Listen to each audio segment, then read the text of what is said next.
Bonjour à tous, j'espère que vous allez excellemment bien. Aujourd'hui, on se retrouve pour parler voile, pour parler Arkea Ultimate Challenge. On va faire un petit point sur la course, sur la situation en ce moment. On est mercredi, nous sommes le 24 janvier. Ça fait une bonne quinzaine de jours que les concurrents sont partis. Je crois qu'on doit être au jour numéro 18.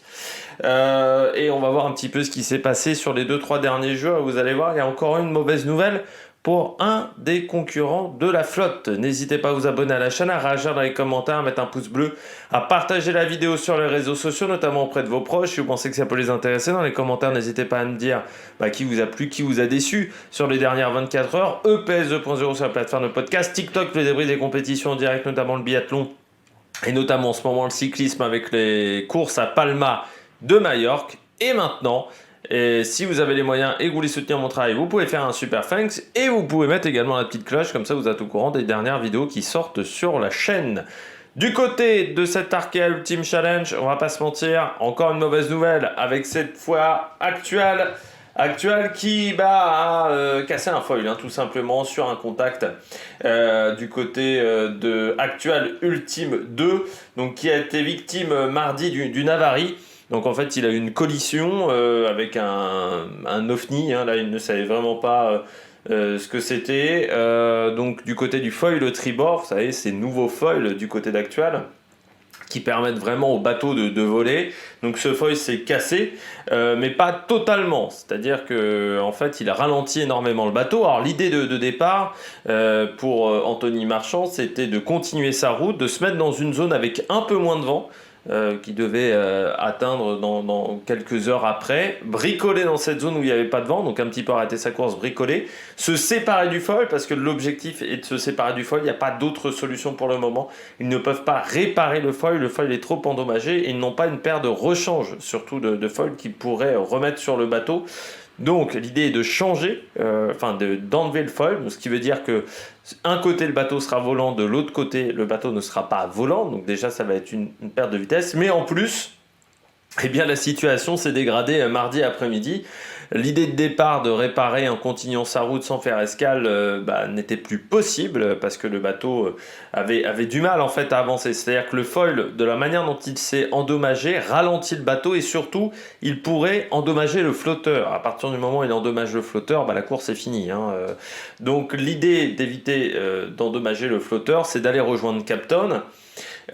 Et d'enlever ce foil en sécurité du côté de Capton et peut-être de voir s'il est envisageable de faire une modification sur le bateau pour pouvoir peut-être réparer. Et donc tout le monde va aller du côté de Capton, donc il va y avoir SVR Lazartic qui est toujours à Capton pour l'instant. L'entrée déjà dans le port a été compliquée pour SVR Lazartic puisqu'il y avait beaucoup de vent, donc ils ont eu du mal à rentrer dans le port, donc ça leur a fait perdre un petit peu de temps. Et du côté d'Actual, il va falloir faire route vers Capton, sauf que c'était pas prévu et qu'il était devant Capton. Pour vous expliquer, c'est qu'il avait passé le cap de Bonne-Espérance. Donc il va falloir faire quasiment marche arrière pour Anthony Marchand, ce qui n'est vraiment pas l'idéal. Surtout qu'en ce moment, on a une dorsale anticyclonique à l'endroit où il se trouve. Donc il y a assez peu de vent en fait pour Actual. Donc il devra arriver dans le port de Capton vendredi, dans la journée de vendredi. Donc il va perdre beaucoup de temps dans l'affaire. C'est dommage parce qu'il faisait une bonne course, il était au niveau de Banque Populaire au moment où il a eu son problème. On regarde un petit peu la météo dans les prochaines heures. Donc là vous voyez, donc il est reparti en marche arrière. Donc en plus il fait une énorme distance supplémentaire, contrairement à SVR Lazartic qui a rejoint Capton par la direction idéale. Donc quand on voit dans les prochaines heures, on voit que du côté de Gitana, on va avoir une belle perturbation qui va arriver. Du côté de Sodebo aussi, on va prendre du vent, pas mal de vent dans les heures à venir. C'est un petit peu plus calme pour Banque Populaire. Dans les heures à venir, ça va être du vent un petit peu plus stable par contre pour Banque Populaire, alors que Sodebo et Gitana vont avoir vraiment du gros vent. Et du côté de Gitana, notamment normalement fin de l'océan Indien, qui devra avoir lieu donc samedi du côté de l'océan Indien. Donc normalement, samedi, Gitana rentre dans le Pacifique si tout se passe correctement. Et à partir du moment où il rentre dans le Pacifique, bah là, il ne faut plus avoir de problème jusqu'au Cap Horn quasiment. Sinon, la situation devient très compliquée ensuite. On va faire un point sur le classement en ce moment de la course. Donc comme vous le voyez, Gitana est toujours en tête en ayant parcouru 510 000 sur les 24 dernières heures. C'est pas le bateau qui a été le plus rapide parce qu'en fait il a dû pas mal manœuvrer. Alors je sais pas si on voit extrêmement bien là, mais vous voyez là ici il y a la zone d'exclusion arctique. Et en fait il doit jongler avec cette zone d'exclusion arctique depuis 24 heures. Énormément de manœuvres, hein, vous voyez, hein, tout ça, ce sont des manœuvres, des petits virements à chaque fois où il faut rouler les voiles dans des conditions qui ne sont pas forcément faciles de mer, où il fait très froid. Donc c'est vraiment pas idéal les 24 dernières heures là, de Gitana, donc ça n'a pas été facile. Il a perdu un petit peu d'avance sur Sodebo, mais il garde quand même 1424 000 d'avance pour le moment, donc ça fait 2 grosses journées d'avance sur Sodebo, hein, si on calcule en heures.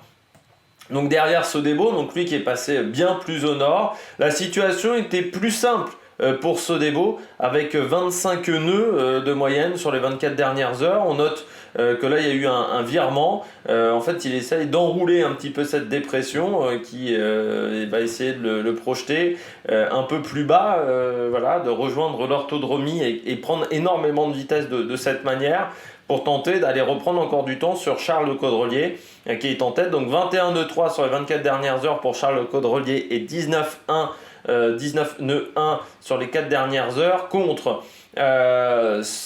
17 nœuds 8 sur les 4 dernières heures pour Sodebo et 25 nœuds quasiment sur les 24 dernières heures. C'est même l'une des meilleures journées de Sodebo depuis le début de la course. 600 000 parcourus, c'est vraiment pas bien. C'est-à-dire qu'il a repris 100 000 sur les dernières 24 heures. Mais le bateau qui va le plus vite en ce moment, celui qui reprend un petit peu de son retard, l'écart était quasiment passé aux 3000 milles de retard, il redescend à 2006, c'est Banque Populaire qui en ce moment va vite. Banque Populaire, 33 nœuds 6 sur les 4 dernières heures, 26,5 sur les 24. On l'avait dit, c'est un bateau qui marche extrêmement bien au vent portant, et c'est la situation dans laquelle il est.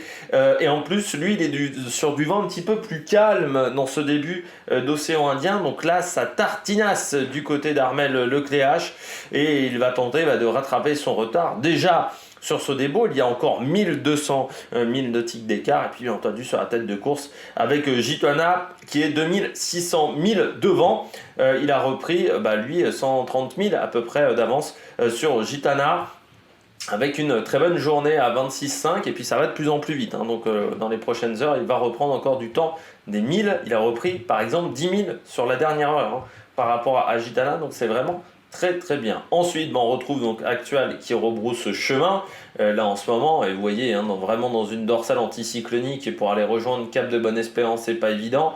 Là les moyennes sont vraiment extrêmement faibles, hein, 9,3 nœuds seulement sur les 24 dernières heures, et en plus il recule par rapport à la ligne idéale de course, donc c'est voilà, comme s'il repartait en arrière, c'est vraiment pas bon. Donc SVR, lui, est à l'arrêt dans le port de Cape Town, on est en train de réparer. Et puis Adagio, lui, a fait aussi une super journée. Adagio, il va vite en ce moment. Alors il a 430 000 nautiques de retard, mais il a fait 500 000 de parcouru sur les 24 dernières heures, et surtout ça tartine là depuis quelques heures. 25 nœuds, c'est quasiment le bateau le plus rapide. Adagio qui a fait des réparations encore au niveau de... Il a des problèmes en fait au niveau de sa pompe d'amorçage de son générateur. Donc vous savez, vous avez sur certains bateaux, vous avez 2 moteurs diesel. Il y en a un pour les générateurs et un qui peut servir pour les ballasts. C'est son cas. Donc en fait, le moteur des ballasts, il a chanté le réservoir de ce moteur-là pour qu'il serve de réservoir pour le moteur du générateur, parce qu'il a il a tenté des réparations, mais tout n'est pas optimal, on va dire, du côté de ce moteur de ce générateur. Il a eu de la chance, c'est qu'il avait les câbles et qu'il avait le matériel sur son bateau, donc il a un peu ralenti hier pour faire ses réparations, mais là aujourd'hui ça s'est extrêmement bien passé pour Adagio. Très très bonne journée pour Eric Perron. Je peux vous dire que 25 nœuds avec son bateau, il tartine pas mal quand même, hein, en ce moment. Parce que je ne sais pas quel était le record de Sodebo lors de son tour du monde. Je crois qu'il avait fait 650 000 ou un truc comme ça en une journée, 700 000. Mais voilà, il n'est pas si loin que ça dans des conditions de vent qui sont encore relativement faibles. Donc là, ça veut dire qu'il fait du bon boulot pour le moment avec Adagio. Donc c'est bien ce que fait Éric Perron. Bon, bah j'espère que vous avez aimé cette vidéo. Nous, on se retrouve pour de prochaines aventures. On fera peut-être un débrief vendredi pour voir un petit peu où on en est du côté d'SVR Lazartigue et si Actual est bien arrivé au port. D'ici là, n'hésitez pas à vous abonner à la chaîne, à réagir dans les commentaires et à mettre un pouce bleu. Allez, ciao ciao!